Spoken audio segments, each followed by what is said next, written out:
Dhyanamoolam gururmurtihim pujamulam gurupadam mantramulam gururvakhyam mokshamulam guru kripa.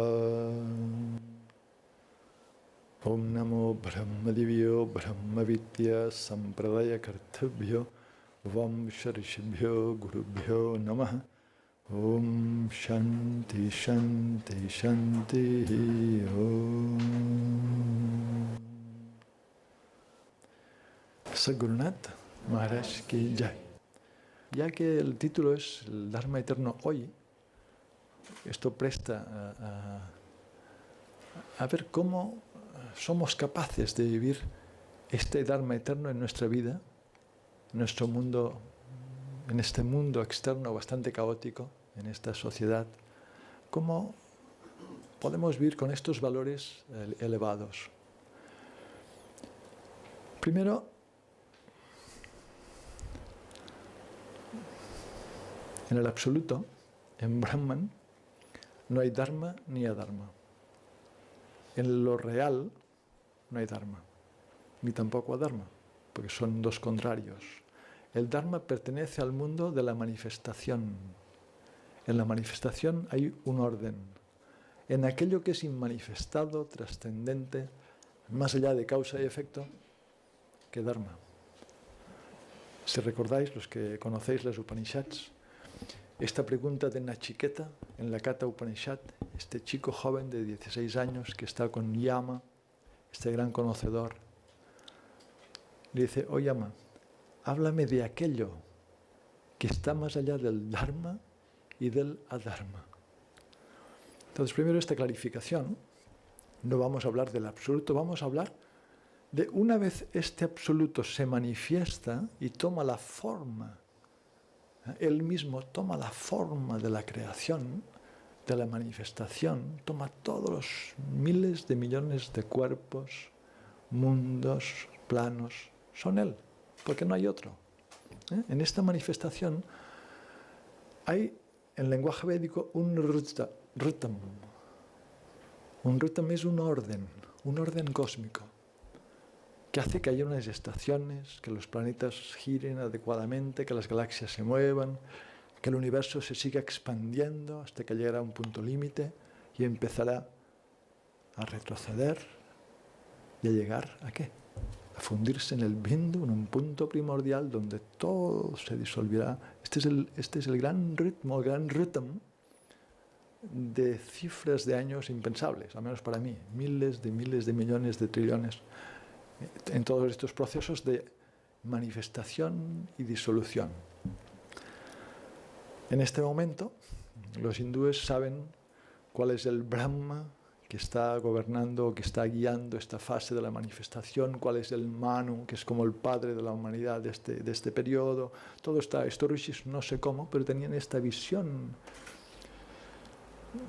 del futuro y del pasado, que en realidad están en este eterno presente.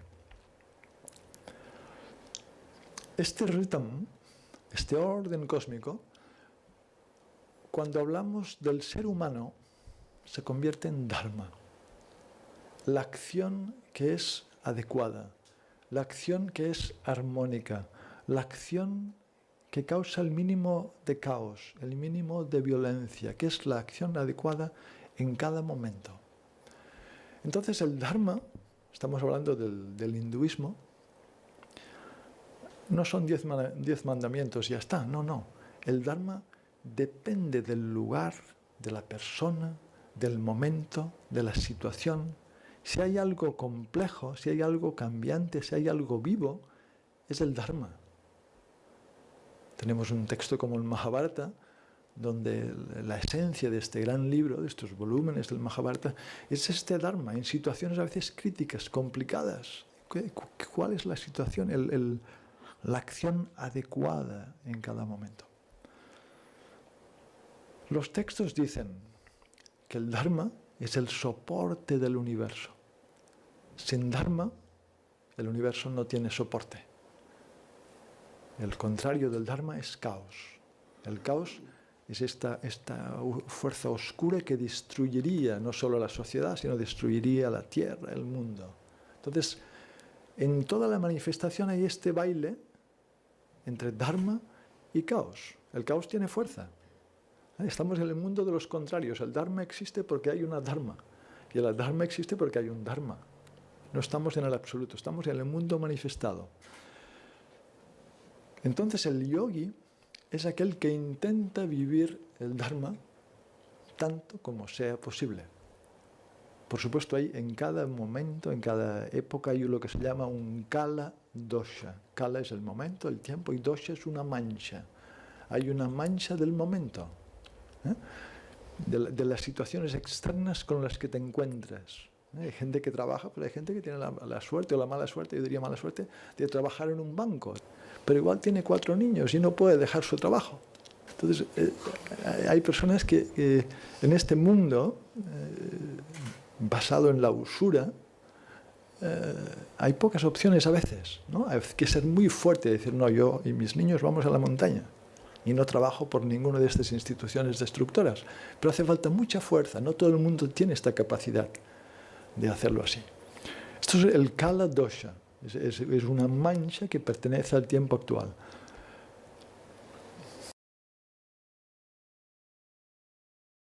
Hablar del Dharma, comprender lo que es el Dharma, es, usando una palabra que a algunos les gustará, es una de las cosas más contraculturales que podemos hacer. Hablar del Dharma es entender un principio que el mundo moderno rechaza. El mundo moderno vive del hedonismo y de una especie de individuo separado de todo que hace lo que quiere porque quiere. A mí me gusta así. Esto es una aberración desde el punto de vista tradicional, donde el individuo tenía poca importancia porque era parte de un todo, de una familia, de un clan, de una zona, de una tierra. Los seres tenían raíces. La cultura moderna está intentando cortar estas raíces para tener un mundo de productores y consumidores. Y punto. Y ves al cine y vota. Vota para que no pase nada, claro. Para que todo continúe. Entonces el Dharma, comprender el Dharma es comprender que estamos en un mundo sagrado. Comprender que yo mismo soy sagrado, que hay una sacralidad en mí. Comprender que hay un orden superior a lo que los medios de comunicación me explican. Un orden superior a las crisis que son creadas, un orden superior a todos estos jaleos o estas guerras y estas manipulaciones. Hay un orden divino mucho más anterior a todo esto. Comprender el Dharma es comprender también que los seres humanos somos esencialmente todos diferentes y distintos, que la igualdad es otro de los mitos de esta era moderna. La igualdad es lo más desigual que existe, porque no somos iguales. En el mundo tradicional todo el mundo era distinto, diferente, y según estas diferenciaciones cumplía con su Dharma. En la concepción hindú de la vida, voy a hacer un poco una de las muchas explicaciones de una sociedad tradicional, veremos la hindú, en este caso. Los sabios vieron estas diferenciaciones en los gunas. Los gunas son estas potencialidades que todos tenemos. Algunos tienen predominancia de tamo guna, hay opacidad, no hay claridad. Otros raja guna, hay mucha necesidad de acción con deseo para conseguir. Otros sattva guna, quieren hacer cosas para los demás, para el bien, para la metafísica, para la meditación.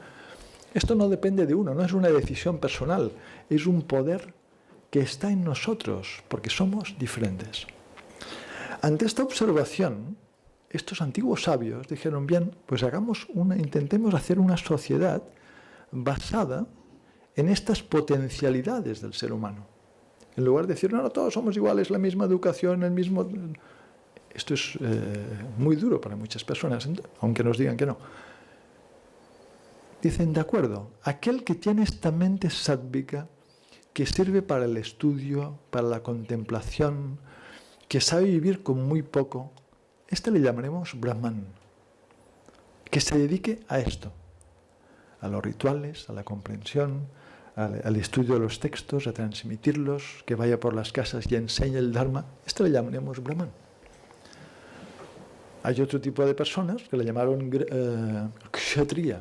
Kshatriya es guerrero o gobernante, que tiene un gran sentido de justicia, que daría su vida para salvar a una persona o para que la sociedad funcionara de forma más luminosa y que la sociedad nunca quedara esclavizada por nadie. A este le llamó Kshatriya, ¿eh? Y le dio un cierto poder de gobierno, un cierto poder de mando. Hay otras personas que son hábiles, te dan 5 sedas y compran ovejas y con las ovejas compran no sé qué y producen riqueza dentro del Dharma. Sabe generar dármicamente riqueza, porque sabe comprar cosas y venderlas dentro de un límite adecuado, dentro de un estándar. Recordar, en la Edad Media, y no hace tanto, había gremios donde las personas se reunían y decidían a qué precio se podían comprar o vender las cosas. Había cohesión, cosa que se ha ido cuidadosamente destruyendo. Entonces el Vaishya tenía esta habilidad, y es el comerciante. Otras personas eran muy buenos ¿para qué? Para la artesanía, para la ganadería, para el cultivo de la tierra, trabajadores, se llamaban Shudras. Ninguno era superior al otro, eran diferentes. Y cada uno, el intento era que según el guna que predominara en uno se dedicara a una cosa u otra.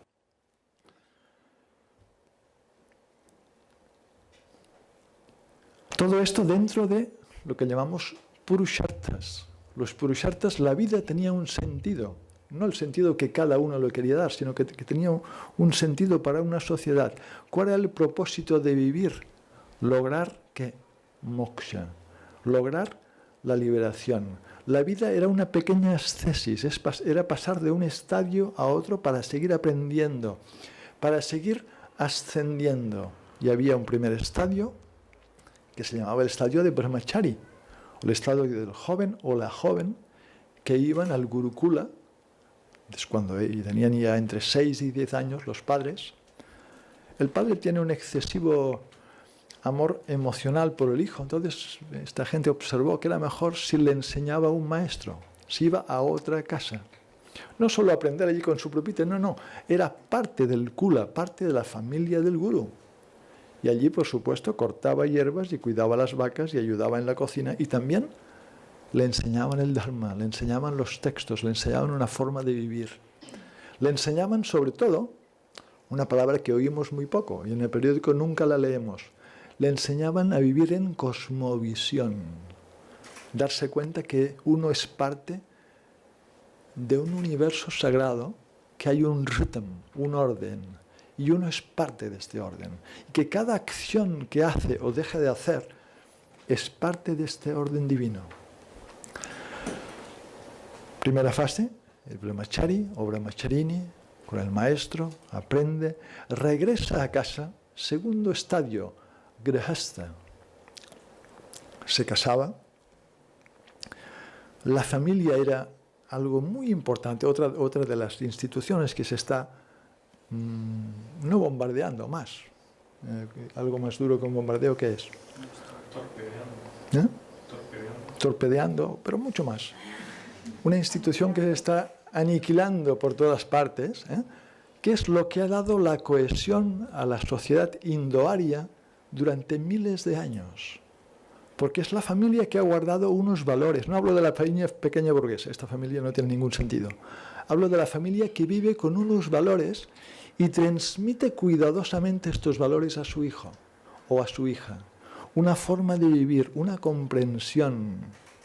Esto es la auténtica familia. Entonces la persona, el estudiante o la estudiante con cosmovisión, regresaba a su familia, se casaba, tenía hijos.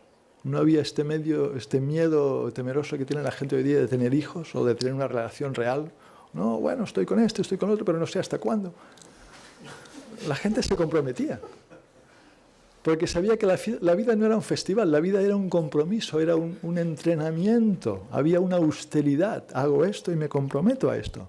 La individualidad no era tan tan débil como ahora, había una fortaleza, me comprometo a esta relación, tengo hijos, que es lo que hace que una pareja fructifique su relación.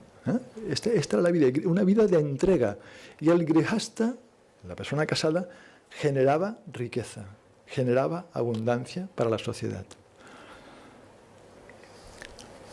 Hacia los 50 años aproximadamente, todo es aproximado lo que decimos, como que la razón de vivir no era solo tener hijos, ni tener una casa agradable. A los 50 años esta pareja, con hijos ya que habían crecido, veían que ya tenían cabellos blancos, según Manu, en los Dharma Sutras de Manu. Uno observa que tiene cabellos blancos, ve que sus hijos ya tienen 20 o 20 y algo. Les pasaban las responsabilidades y el dinero. Toma, hijo mío, toma, hija mía. Y se retiraban al bosque. Vanaprashta, tercer estadio en estos estadios de la vida. Vanaprashta, vana significa bosque, prashta el que habita en el bosque. No era literalmente tener que ir al bosque, igual vivían en la terraza de la casa o en el jardín, en una chocita o en un lugar retirado. Pero ya no estaban ocupados de las cosas, el negocio, ganar dinero, sino que se dedicaban más al estudio de los textos, a los rituales, a cantar stotras, cantos, mantras, contemplando. Muchas personas en este estadio de Vanaprashta terminaban su vida, cuando los hijos les ayudaban, les mantenían. Otros entraban en el cuarto estado, unos pocos, sannyasa. Se separaban incluso de la esposa, se separaban incluso de los hijos, recibían una iniciación y su único deber era la contemplación de Aham Brahmasmi. Yo soy Brahman, no soy este cuerpo, no hay, el cuerpo ya era mayor, no tengo ninguna función aquí aparte de esta contemplación. Entonces este era el último estadio que no era para todo el mundo. Entonces claramente la vida era una escalera con un propósito. De daros la comprensión del Dharma es esta vida con propósito, no esta vida así de porque sí, ahora voy al cine y ahora voy a donde voy de vacaciones. ¿No? Hay personas que parece que lo único importante sería el partido de esta noche o las vacaciones del año que viene. Esto es vulgar, esto no tiene ningún sentido. Entonces, comprender el Dharma es volver a reconocer una vida con principios eternos, sacralizar nuestra vida en un mundo desacralizado. Este es el reto de los yogis. Primero tengo que comprender que el yoga no es solo hacer una postura muy bonita, esto es totalmente superficial. El yoga es mucho más. La postura la hago para que equilibre mi prana. ¿Y por qué quiero equilibrar mi prana?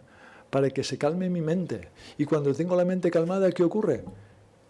Que reconozco de forma natural lo que soy, porque mi esencia está siempre aquí, absolutamente perfecta y radiante. Y cuando la mente está sádvica, debido a ciertas prácticas, esto acude a mí. Y de repente me siento distinto. No me creo las limitaciones del cuerpo o la mente. El cuerpo y la mente tienen limitaciones, claro que sí. Hasta del más grande yogi, el cuerpo y la mente es limitado, pero no el Atman. No es la realidad que siempre está en mí y me voy identificando con ella y paso a paso cada vez soy más y más libre. Om Purnamada Purnamidam Purnat Purnamudakshate Purnasya Purnamadaya Purnam Eva Vashishyate. Om Shanti Shanti Shanti. Sadhgurunath Maharaj Ki Jai.